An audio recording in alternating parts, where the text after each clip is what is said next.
नमस्कार दोस्तों, आप देख रहे हैं एग्रीटेक गुरुजी और मैं हूं आपका दोस्त सुरेश जाट। दोस्तों, हर वीडियो में मैं जहां भी जाता हूं, जिनसे भी मिलता हूं, उनका परिचय पूछता हूं। लेकिन आज जिनसे आपको मैं मिलाने जा रहा हूं, उनका परिचय मैं दूंगा आपको। तो सर, वैसे ही दुनिया इनको साइकिल बाबा के नाम से जानती है। वैसे डॉक्टर राज है ये। हम किसान भाई खेतों में पेड़ पौधे लगाते हैं, फसलें लगा के ग्रीनरी का काम करते हैं। और ये एक ऐसे मिशन पे निकल पड़े हैं कि दुनिया को पर्यावरण का संदेश देने के लिए। तो सर से आज आपको मिलाते हैं और इनसे बातचीत करते हैं कि इनका पर्यावरण बचाने का क्या मिशन है। सर राम राम जी। राम राम जी। थारी 2 बार इतनी दूरों आया हुआ, इसके लिए 3 बार। तो सर, जैसे मैं तो आपको जानता हूँ, लगभग फॉलो ही करता हूँ। जो हमारे जो साथी नए जो हैं, उनके थोड़ा सा बता दीजिए क्या मिशन है सर अपना। जी, मेरी एक जर्नी है जो इन्वायरमेंट अवेयरनेस के लिए मैंने शुरू की थी 2016 में, और चलते चलते मुझे 4-5 साल हो गए हैं। और अब तक 52 देशों में घूमते घूमते और 54-55 हज़ार किलोमीटर चला के मैं अभी लॉकडाउन में नीदरलैंड में फंसा हुआ था। तो ये इस मिशन इट्स सिम्बोलिकल राइड, मतलब एक सिंबल है कि भैया हम साइकिल से भी पर्यावरण को बचा सकते हैं। और कैसे कैसे और तरीके हैं जो कि मैं जर्नी के दौरान अलग अलग देशों में जाके वहाँ के लोगों से मिलना, वहाँ के बच्चों से मिलना, जो काम कर रहा हूँ। और आपके राजस्थान में मैंने काफ़ी काम किया है, पहले बता दूँ। तो हाँ, और ये जर्नी 2016 में शुरू की थी सर। और चल रहे हैं। तो सर, साइकिल लेके आप 52 देश घूम चुके हो। हमारे गाँव में लोग साइकिल लेके अपनी तहसील नहीं घूम पाते। इतना मतलब विल पावर कैसे? देखो, किसी चीज़ को करने के लिए पागलपंथी तो चाहिए होती है, और पागल जब तक नहीं बनोगे तो आप उस काम में सक्सेस नहीं हो सकते। जैसे लोग इतिहास रचते हैं। बात इतिहास की नहीं है यहाँ पे। जैसे अब आप भी आपको मतलब एग्रीकल्चर के लिए काम करना है, तो आप इतनी दूर आए हुए हो, कम से कम ज़्यादा नहीं तो मेरे यहाँ से 500 किलोमीटर आप आए, 700 किलोमीटर आए हुए हो। तो आपकी पागलपंथी आपको खींच के लाई है। वो मेरे लेवल की अलग पागलपंथी है। तो पर आप किसी भी काम को इतनी शिद्दत से करो कि भगवान भी मजबूर हो जाए कि कुछ ना कुछ करा जाए। ये सोच है मेरी इसके प्रति, और इसी सोच के तहत हम निकल गए। रही बात हमारे यहाँ लोगों को साइकिल की बात, तो हमारे यहाँ क्या है कि गरीब की सवारी बना दी गई है उसको। ठीक है। और वो कहते हैं कि गरीब की सवारी तो सबकी भाभी, वो कहते हैं गरीब की जनानी सबकी भाभी होती है। तो गरीब को मतलब एक अलग नज़रों से देखा जाता है, तो साइकिल को एक अलग नज़र से देखा जाता है। वो तो मज़दूर की सवारी है। पर मैं आपको बता दूं फैक्ट कि आने वाला टाइम जो है वो साइकिल से दोबारा आ रहा है। और हो सकता है साइकिल का जो चीज़ें हैं वो मॉडिफाई हो जाएंगी, थोड़े इलेक्ट्रिक साइकिल आ जाएंगी, पर आएगा साइकिल का दौर एक बार दोबारा। मैं आपके सामने आपके कैमरे पे ये गारंटी के साथ कह रहा हूँ कि अगले 5-7 साल में साइकिल का दौर दोबारा से आएगा। और आपने लॉकडाउन में देख लिया होगा शायद, मैं अभी पीछे लद्दाख की तरफ ट्रैवल कर रहा था, तो जितनी भी मैंने साइकिलिंग क्लब से मिला और से मिला, तो सब लोगों ने ये कहा कि हाँ, लॉकडाउन में हमने साइकिलिंग दोबारा शुरू कर दी है। और बड़े शहरों में तो पागलपंथी हो गई है। मैं पीछे इंडिया गेट पे चला गया था। इंडिया गेट पे संडे को मेरी जो क्लोजिंग सेरेमनी थी राइड फॉर प्राइड की, उसके लिए तो ज़्यादा नहीं तो कम से कम 5,000 लोग वहाँ पे साइकिल पे घूम रहे थे, दिल्ली जैसे शहर में। तो अब आप अनुमान लगा लो कि कैसा माहौल चेंज हो रहा है। तो सर, आप साइकिल से 52 देश घूम चुके हैं, तो कौन कौन से देश आपको ऐसे लगे जो वहाँ की सरकार भी साइकिलिंग को प्रमोट कर रही है? बहुत सारे देश हैं। यूरोप में काफ़ी देशों में साइकिल प्रमोट हो रही है। इसके अलावा साउथ ईस्ट एशिया में ताइवान है। ताइवान में बड़ा अच्छा इंफ्रास्ट्रक्चर है साइकिल का। और कहते हैं साइकिलिंग का पैराडाइज जिसको बोला जाता है, वो नीदरलैंड है, जहाँ की मतलब जनसंख्या 15 लाख है और साइकिल 20 लाख है उस पूरे देश में। बात कर रहे हो? जी, सच्चाई है ये। और पूरे देश में साइकिलिंग का ट्रैक है। और उसके साथ लगता हुआ एक देश बेल्जियम है। बेल्जियम में क्या है कि अगर आप साइकिल से ऑफिस जाते हो तो 50 सेंट आपको 1 किलोमीटर के हिसाब से पैसा मिलेगा। अगर गाड़ी से जाते हो तो वो नहीं मिलेगा, और पार्किंग के देने पड़ेंगे, वो अलग। तो अगर वहाँ तो मतलब अच्छा, ऑफिस में जाओगे, अपने जो कपड़े पहन के जा रहे हो साइकिलिंग वाले वो निकालो, वहाँ पे नहाओ, आधा घंटे का टाइम भी मिलेगा आपको। तो काफ़ी फैसिलिटीज़ मिलती हैं। बहुत सारे देशों ने साइकिलिंग प्रमोट करने के लिए ऐसे ऐसे काम कर रखे हैं। तो मुझे उम्मीद है कि ये साइकिलिंग ही नहीं, सिर्फ ये साइकिलिंग ही प्रमोट नहीं हो रही, ये यहाँ से आपकी हेल्थ बन रही है। कहते हैं कि हफ्ते में आप अगर 30 मिनट साइकिल चलाते हो तो भी आपको जो आपके हार्ट डिजीज़ होने के चांसेस हैं वो 50% रिड्यूस हो जाते हैं, अगर एक हफ्ते में आप 30 मिनट डेली साइकिल चलाते हो। बहुत बढ़िया बात। तो और ये हार्ट डिजीज़ के साथ साथ आप उतने दिन मतलब जितने किलोमीटर आप साइकिल चला रहे हो उतना ही आप कार्बन डाइऑक्साइड को प्रोड्यूस होने से बचा रहे हो। ठीक है, क्योंकि जीरो एमिशन है, जीरो कार्बन फ्री राइड होती है। आपको यहाँ से आप मतलब हम छोटी छोटी चीज़ें बता दूँ। अब आपके गांव में हैं, आप गांव से खेत शहर आना, आपको 5 किलोमीटर भी शहर होगा, आपको किक मारेंगे बाइक को और निकल जाएंगे। या आजकल तो किक भी नहीं मारनी पड़ती, सेल्फ आ गया है। किक में भी मेहनत लगती है। हाँ, तो सेल्फ आ गया, सेल्फ का दबाया और निकल गए। तो और वही अगर आप 5 किलोमीटर अपनी साइकिल से जाएंगे तो कितना कार्बन वो बचेगा जाना आना। और उस जब भी गाड़ी स्टार्ट होती है तो वो धुआं गंदा वाला फेंकती है, तो आप रास्ते में उसको 15 बार रोकेंगे, 15 बार चलाएंगे, तो वो भी एक आपका बचत रहेगा। तो छोटी छोटी चीज़ें हैं, बड़ी चीज़ें करने के लिए हमारी सरकारें हैं, हम आम आदमी को एक छोटी छोटी चीज़ें करनी है। अब आप इन पर्यावरण पे काम कर रहे हो, एग्रीकल्चर पे काम कर रहे हो। मैं आपको बता दूं कि हमारे परिवारों में पुराने होते थे, ठीक है, तो माताएं जब हम जिस तरह आम चूस लिया, कोई और चीज़ खा ली, तो उसकी गुठलियाँ होती थी एक साइड में रख दिया करती। आजकल कोई भी एक साइड में नहीं रखता उन गुठलियों को और को, कचरे के डब्बे में डाला और कचरा डम हो गया, वहाँ पे जाके और उसमें डाल देते हैं, वो ख़त्म हो जाती हैं बीज। पुराने टाइम में क्या था, वो बीज इकट्ठे करे हुए जब भी खेत में जाते थे और डाल देते थे, और उससे कि वो बीज कभी ना कभी कोई ना कोई पेड़, क्योंकि हमारी मातृभूमि में बहुत ताकत है, जब भी उसको पानी टच होगा ना वो जर्मिनेट हो जाएगा, सीज़न में स्पेशली, तो वो जर्मिनेट होएगा तो वो कभी ना कभी पेड़ तो बनेगा। अगर 100 बीज अगर हम ऐसे डाल सकते हैं, हमारे घर में 100 आम तो सीज़न में ही चूस जाते हैं, आम की बात करूँ तो बिल्कुल सही है, ठीक है। तो अगर उन 100 आमों में से अगर 5 भी पेड़ बन गए तो बहुत अच्छा है ना, कोई पैसा नहीं लगा, कुछ भी नहीं हुआ। तो छोटी छोटी चीज़ें हैं, हमारे को डेली रूटीन में उनको चेंज करना पड़ेगा। सेम मतलब हम पॉलीथीन का यूज़, अब हमारे ही देश में कुछ ऐसे स्टेट हैं जहाँ पॉलीथीन का बिल्कुल यूज़ नहीं होता, और हमारे यहाँ पे है कि हम तो मतलब एक में डालना होगा तो वहाँ डबल करके जाएंगे कि टूट ना जाए साला रास्ते में। नहीं, राजस्थान में पॉलीथीन बैन है और धड़ल्ले से चलती है। बैन तो पूरी इंडिया में ही है, पूरे वर्ल्ड में ही है, बट चलती हैं बहुत सारी जगह। मैं कहता हूँ कि अगर एक पॉलीथीन अब 5 रुपए का कर दो, कल को किसी ने नहीं लेना, ठीक है। और अगर मैं आपको बहुत अच्छा एग्जांपल दे देता हूँ, सिक्किम में कहीं आपको नहीं मिलेगा। नॉर्थ ईस्ट के 2-3 स्टेट हैं जहाँ पे पॉलीथीन बिल्कुल नहीं यूज़ होता, हिमाचल में नहीं होता, बहुत सारे ऐसे हैं एग्जांपल हैं हमारे पास में। और हमें अपने आप से सोचना पड़ेगा उस चीज़ के लिए। सरकारें कितने तक चीज़ों को करेगी, कुछ काम हमारी अपनी सोशल रिस्पॉन्सिबिलिटी होती है, हमारी अपनी मतलब एक पर्टिकुलर पर्सन की रिस्पॉन्सिबिलिटी होती है, वो पूरी करेंगे तो ये चीज़ें आगे बढ़ेंगी। तो सर एक चीज़ और पूछूं कि हमारा जो चैनल है वो किसानों के प्रति है, आप पर्यावरण के प्रति काम कर रहे हैं, 52 देश घूम चुके, तो 52 देशों में कौन से देशों में आपको किसान समृद्ध लगे? देखिए, किसान समृद्ध का पैमाना आप अलग अलग हो सकता है। कुछ देशों में काम करने का तरीका अलग अलग है। जैसे जापान है, जापान छोटी सी जगह पे बहुत कुछ वो बना लेता है। वहाँ के लोग जो हैं थोड़े से खेत में भी मतलब अपना रोजी रोटी, अगर जिसके पास में आधा एकड़ ज़मीन है जापान में, वो अपने पूरी ज़िंदगी आराम से निकाल सकता है, ठीक है। रही बात उसके बाद में समृद्धि के मामले में, इटली साइड में आ जाओ आप। इटली साइड में खेती करने का अलग तरीका है, वो सब्जियों की काफ़ी अच्छी लेवल पे खेती करते हैं। मेरे कुछ वीडियोस भी बनाए हुए हैं मैंने, वो भी आप देख सकते हैं, आपके श्रोता देख सकते हैं।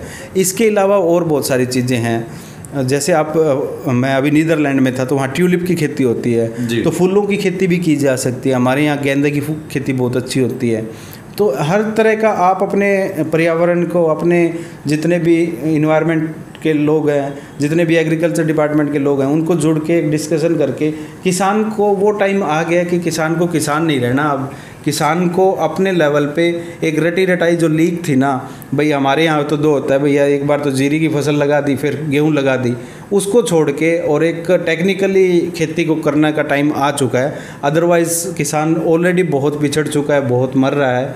और अब जब से MSP ख़त्म कर रही है सरकार, उसके बाद में और दिक्कतें आने वाली हैं किसान को।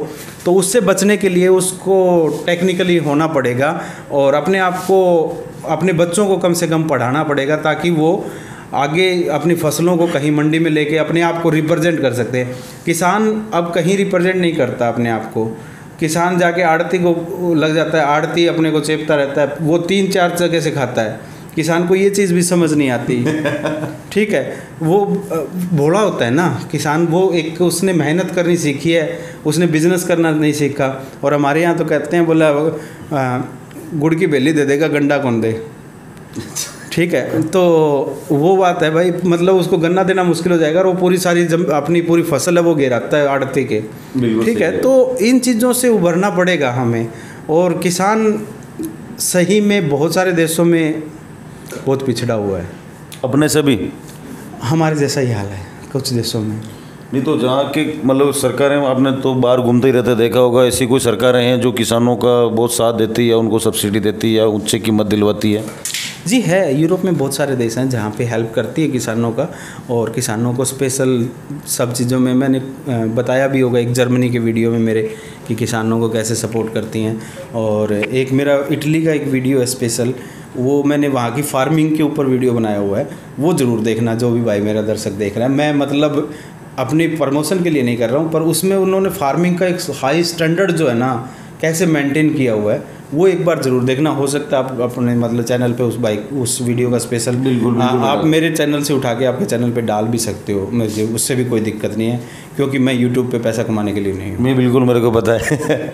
नहीं तो टेक्नोलॉजी में कितना फ़र्क है इंडिया के किसानों में और यूरोप के किसानों में? लास्ट ट्रिप आपका यूरोप का ही था तो टेक्नोलॉजी तो देखो उन लोगों की फॉरवर्ड है, बट उन लोगों में एक अच्छी चीज़ क्या है कि वो जॉइंट खेती करते हैं। हमारे क्या है कि किसान का एक एकड़ है, एक की 2 एकड़ है, एक की 3 एकड़ है, वो सब हमने खिंडा रखी है। हम 5 लोग मिलके भी तो एक वो पूरा एरिया को खेती कर सकते हैं, जिसमें कि हम जो डोर लगती है, बांध होता है बीच में, वो उसकी जगह बच जाएगी और ख़र्चा हमारा बच जाएगा। बहुत सारा खर्चा है जो, क्योंकि पर्टिकुलर आदमी डबल लेबर करनी पड़ती है। एक तो एक बंदे को 10 किलो में वो पानी लगाना हो, और एक बंदे को एक किले में अलग अलग लगाना, 4 लोग वहाँ पे लगे हुए हैं, तो वो लेबर भी हमारी आधी हो जाएगी। तो हम जॉइंट खेती भी कर सकते हैं और आइडियाज़ ज़्यादा होंगे। मतलब एक आदमी का दिमाग है, 4 आदमी का दिमाग चलेगा, तो बहुत सारी अच्छी चीज़ें आएंगी, पॉजिटिविटी आएंगी, और उम्मीद करता हूँ कि हमारी सरकार भी हमारे किसानों की तरफ देखेगी। जी बिल्कुल सर, किसानों की बात हो गई, अब आपकी विदेश यात्राओं की बात करते हैं। आपने पर्यावरण पर भी बात कर ली, संदेश की भी बात कर ली। जब आप 52 देशों में घूमते हैं तो स्टे वगैरह का कैसे क्या रहता है सर? भाई अपने पास तंबू है, कहीं मिल गया तो ठीक है, नहीं तो तंबू ला लेते हैं। तो खूबसूरत देश कौन सा लगा आपको? खूबसूरती के कई मायने हैं, बाकी मैं कह रहा हूँ कि दिल से खूबसूरत, नेचर से खूबसूरत, इन सब चीज़ों को मिला के जापान का कोई मुकाबला नहीं है। तो सभी देशों के पीछे हैं, मतलब सभी देश उससे पीछे हैं। देखो नेचुरल डिजास्टर होते हुए भी वो इतने डेवलप हैं, इतने लॉयल हैं अपने देश के, इतने ईमानदार हैं कि अपने आप ही पीछे हो जाते हैं। जापानी को कोई देश तो ऐसे होते हैं, कुछ लोग ऐसे होते हैं जहाँ पे मतलब काम करने के लिए बेचारों को धक्के मार मार के भाई चल काम पे जा, कल काम पे जा। जापान एक ऐसा देश है जहाँ पुलिस को धक्के मार के उनको वापस भेजना पड़ता है, चल घर जा, चल घर जा, चल घर जा। बिल्कुल उल्टा काम हो रहा है। जी बिल्कुल, वो इतने मतलब अपने काम के प्रति डेडिकेटेड है कि काम को छोड़ नहीं सकते। जापान जहाँ पे ऑफिशियली आप अपने ऑफिस में बैठे हो और आपको नींद आ रही है तो आप ऑफिशियली 2 घंटे सो सकते हो, वहाँ पे लीगल है ये चीज़ कि भैया 2 घंटे सो फिर काम कर लियो तो कर लियो, ठीक है। और आप वहाँ पे 11 बजे रात को पूरा देश बंद हो जाता है, इवन इंटरनेशनल फ़्लाइटें बंद हो जाती है, मेट्रो स्टेशन, रेलवे स्टेशन सब का ताला लग जाता है 11 से 12 बजे के सवेरे 5 बजे तक। और पुलिस आती है वहाँ पे, साइकिलों पे आती है, और वो जो ड्यूटी पे जो होते हैं कंपनीज़ में उनको कहती है भैया घर जाओ, 11 बजे ताला मारने आ जाते हैं। नहीं तो लोग काम इतना करते रहते हैं कि भाई घर जाने याद नहीं रहता उनका। क्या बात है। तो सर पूरे वर्ल्ड टूर पे निकले हो, पाकिस्तान जाने की कोई प्लानिंग है? जी मेरे पाकिस्तान में बहुत सारे दोस्त भी हैं भाई, और आखिरी जो टूर होगा मेरा, आखिरी जो देश होगा वो मेरा पाकिस्तान होगा। अफगानिस्तान से एंटर करके पाकिस्तान निकलोगे? कोशिश तो है, देखो सब वीज़ा वगैरह की कोई दिक्कत नहीं आई तो अफ़गानिस्तान से वो एक हाईवे है जो कि काफ़ी फेमस है, बहुत सारे वर्ल्ड टूरिस्ट जो आते हैं उस हाईवे पे ट्रैवल करते हैं। मेरा भी एक मन है कि मैं उस हाईवे पे ट्रैवल करूं, और पाकिस्तान से बाघा बॉर्डर होते हुए मैं हिंदुस्तान में, आखिरी जो यात्रा है मेरी हिंदुस्तान में पूरी करूं पाकिस्तान से होते हुए। तो अभी कितना टाइम और लग जाएगा, क्या मानते हैं? कोई आइडिया नहीं, 10-12 साल तो लग जाएंगे। तो अभी जैसे लास्ट आप ट्रिप नीदरलैंड में आपको रोकना पड़ा था, तो शुरुआत वहीं से करनी है या फिर? मैं इसको रोकना नहीं कह सकता। इसको क्या हुआ था कि लॉकडाउन में फंस गए थे तो वीज़ा ख़त्म हो रहा था, तो वंदे भारत के तहत मैं वापस आया हूँ और वहीं से दोबारा से जाके शुरू कर सकता हूँ, क्योंकि अभी जो ही लॉकडाउन खुलेगा तो हम वापस वहीं पहुँच जाएंगे। क्या उम्मीद है 2020 में शुरू करेंगे या फिर 21 में? मेरे हाथ में थोड़ी है, मैं कोई साइंटिस्ट हूँ वैक्सीन बना के कल ही भेज दूँ। नहीं सरकार ने जैसे अभी इंटरनेशनल फ़्लाइटें चालू हो गई, नहीं हुई है? नहीं, इंटरनेशनल फ़्लाइटें चालू हुई है 1-2, बट क्या कि इंटरनेशनल वीज़ा नहीं खुले हैं। कोई भी कंट्री अभी वीज़ा नहीं दे रहा है जहाँ पे वीज़ा की ज़रूरत होती है। जिसमें वीज़ा फ्री एंट्री है वहाँ पे कोई कनेक्टिंग फ़्लाइट आपको मिल जाती है, तो लोग जाना भी शुरू कर दिए छोटा मोटा। वो उन देशों में है जो उन देशों ने, जैसे तंजानिया देशों ने कहा कि कोरोना तो कुछ है ही नहीं। हाँ बिल्कुल। ठीक है, तो ऐसे देशों में एंट्री तो मिल रही है, बट फिर आपको उससे अगले देश में नहीं जा पाओगे। तो जब तक आपका पूरा रूट नहीं खुलता, आपको मतलब बेवकूफ़ी भरे कदम तो कोई भी उठाने का ज़रूरत नहीं है शायद। नहीं बिल्कुल, अभी आप इसीलिए अभी आप राइड फॉर प्राइड भी करके आए हैं, तो डोमेस्टिक तो कर ही सकते हैं।